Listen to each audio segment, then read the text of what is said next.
Rush says his submersible is one of the safest forms of transportation in the world. You believe the Cyclops 2 is pretty much invulnerable. By the time we're done testing it, I believe it's pretty much invulnerable. And that's pretty much what they said about the Titanic.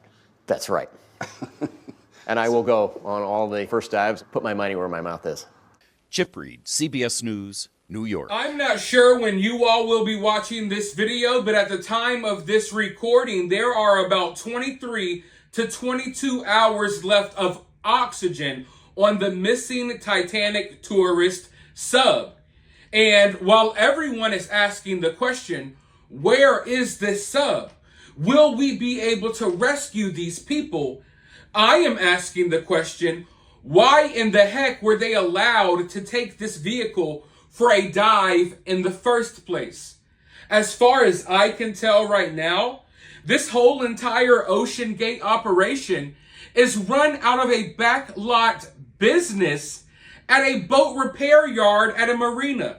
It doesn't look that professional. And for a lack of better words, this sub is homemade. Literally, some of the parts of this sub were ordered off of Amazon.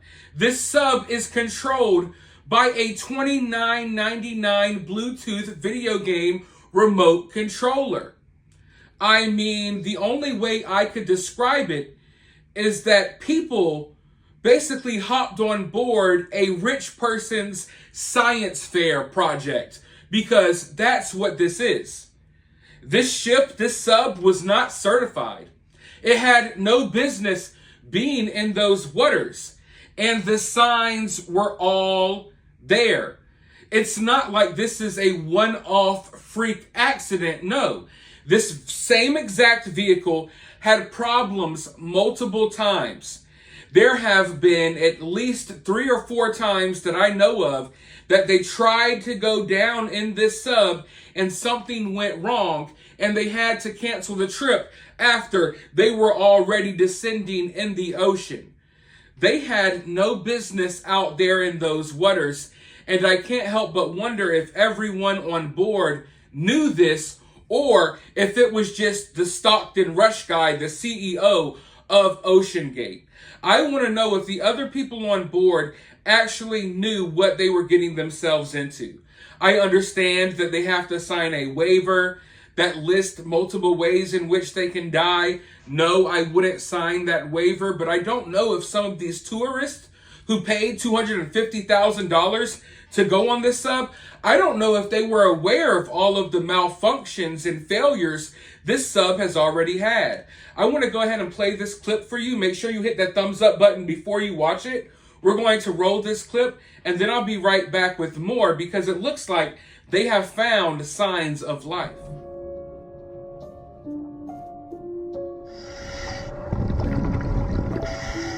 Our dive in the Ocean Gate submersible had made it down only 37 feet when this happened. So apparently those floats there came off the platform, and that wasn't supposed to happen, so we're scrubbing? Yeah, I think that's the consensus up here. Copy that. I was crushed. My diving adventures were over. Every expedition has its challenges, all of them.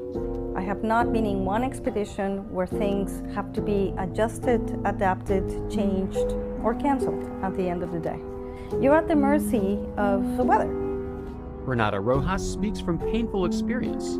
Over the years, she's been booked on 3 Titanic expeditions. All 3 were canceled. You just cry a lot. And just keep the dream alive, because it's something that I have to do. Our expedition had to wait out 2 more days of rough seas. On our 6th day at sea, the weather cleared. The dive was a go. Titan, sitting at 3742 meters, reports on bottom. But that was the last of the good news. I said, do you know where we are? 100 meters to the bow, then 470 to the bow. If you are lost, so are we. There's no GPS underwater, so the surface ship is supposed to guide the sub to the shipwreck by sending text messages. Turn 30 degrees right? Probably 30 degrees. But on this dive, communications somehow broke down. The sub never found the wreck. We were lost We were lost for 2.5 hours. Rush says he'll offer those passengers a free do-over next year. And that's just one cost of doing this business. Are you making money on this operation? No. So, not yet. People might say, hey, that's a lot of money. That lady's sitting there crying and getting emotional because she hasn't been able to take the dive to see the Titanic yet. Lady, what in the hell is wrong with you? What is wrong with you? Are you not able to see the signs? You've gone on this sub 3 times and it didn't work out. Take your happy ass home. I hope you feel lucky now that you didn't go down there. But looking at how that lady was acting, she's not mentally stable, and she'll probably try to go see the Titanic again. That's the type of people we're dealing with here. We're dealing with people who have, I mean, no pun intended, they've gone off the deep end. Their fascination with the Titanic has taken over their brains to the point that they're doing idiotic things just to see a sunken ship. I understand that, for the purpose of science and studying things, I understand people want to go on excavations and missions and explore, and that's cool. But you don't do it in a homemade sub. Now, yesterday I reported to you all that there were reports floating around that some tapping noises had been heard, that had been picked up on sonar equipment. At the time, it was looking like a rumor, because the information was not verified. I reported to you all about these tapping sounds, I would say 4 to 6 hours before the mainstream media started picking up the story and before the actual information was confirmed. So yesterday when I told you all about these reports, I wasn't sure if they were true or not, and there was no information out there to verify them. But it has now been verified that sonar equipment picked up on some tapping and banging sounds. And I want to go ahead and hop into this article so we can all have a better understanding of what is happening here, because this is the only good news that we have from this situation. Searchers for Titanic tourist sub heard banging from the area, internal comms reveal. A Canadian aircraft searching for the missing Titan submersible, which failed to return Sunday from an expedition to the wreckage of the Titanic, detected banging in 30-minute intervals coming from the area where the divers disappeared, according to internal email updates sent by the Department of Homeland Security's National Operations Center, obtained by media outlets. RCC Halifax launched a P-8 Poseidon, which has underwater detection capabilities from the air, the DHS emails read.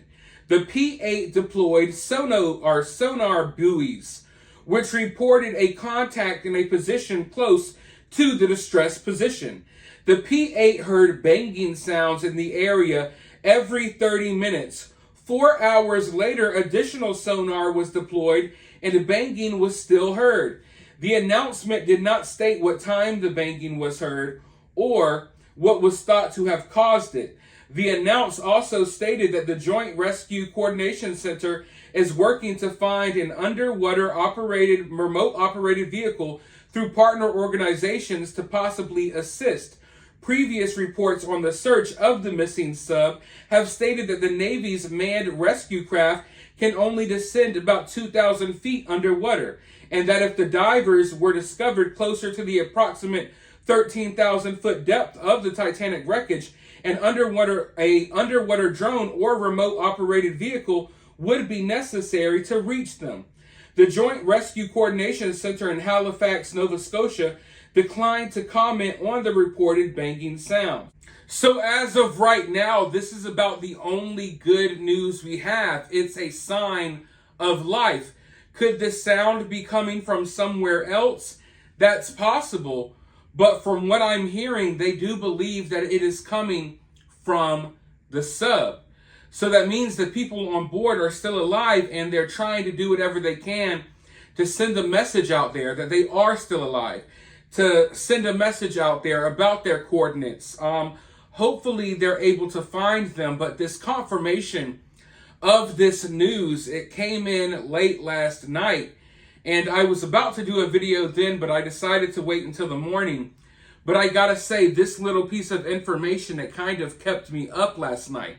It was haunting me in my dreams, thinking of just, you know, being trapped inside of that tight space and thinking about being the people searching for them and just hearing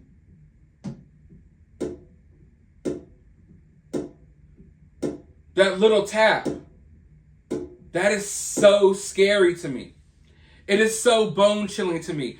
Just thinking that you know someone or a group of people are 13,000 feet beneath the ocean's surface, and the only thing they can do to possibly reach out for help is tap on the side of the sub. Now, a little audio snippet has been released of the sounds that were picked up. I want you all to listen to this real quick, and then I'll be back to wrap up this video.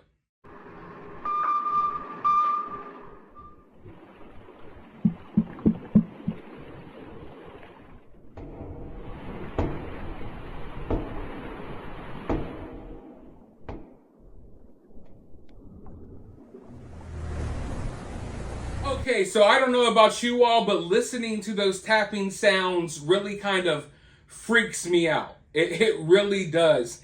And I know some people won't be able to understand that, but it's just hearing that tapping noise and thinking about this overall situation. It's just completely horrifying, but at the very least, we do have signs of life.